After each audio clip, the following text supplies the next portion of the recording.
खुशियों के सज गल अंगना गे बहिना, खुशियों के सज गल अंगना गे बहिना। एथिन भवानी मोरे अंगना, खुशियों के सज गल अंगना गे बहिना। एथिन भवानी मोरे अंगना, एथिन भवानी मोर अंगना गे बहिना।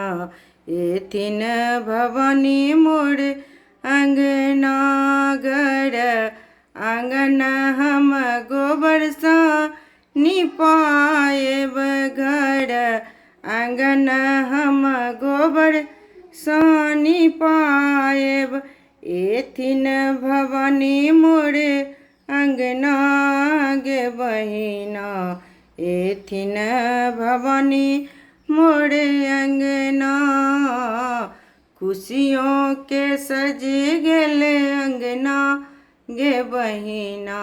एथिन भवानी मोर अंगना, एथिन भवानी मोर अंगना गे बहिना। एथिन भवानी मोरे अंगना, गंगा जमुन सा जल भरी आनब, गंगा जमुन सा जल भरी आनब। मैया के प्रिया निपाएब गे बहिना, मैया के प्रिया निपाएब गे बहिना। एथिन भवानी मोरे अंगना, एथिन भवानी मोरे अंगना गे बहिना। एथिन भवानी मोरे अंगना, खुशियों के सज गल कंगना गे बहिना।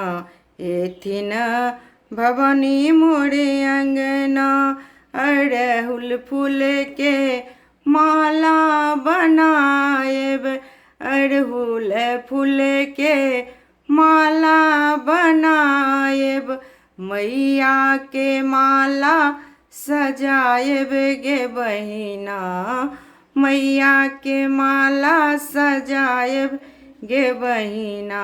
एथिन भवानी मोरे अंगना, एथिन भवानी मोरे अंगना गे बहिना। एथिन भवानी मोरे अंगना, साँझ सवेरे माँ के धूप दीपो दिखाएब, साँझ सवेरे माँ के धूप दीपो दिखाएब। सब दिन आरती उतारब गे बहिना, सब दिन आरती उतारब गे बहिना। एथिन भवानी मोरे अंगना, एथिन भवानी मोरे अंगना गे बहिना। एथिन भवानी मोर अंगना, खुशियों के सज गल अंगना गे बहिना। एथिन भवानी मोर अंगना, एथिन भवानी मोर अंगना गे बहिना। एथिन भवानी मोर अंगना।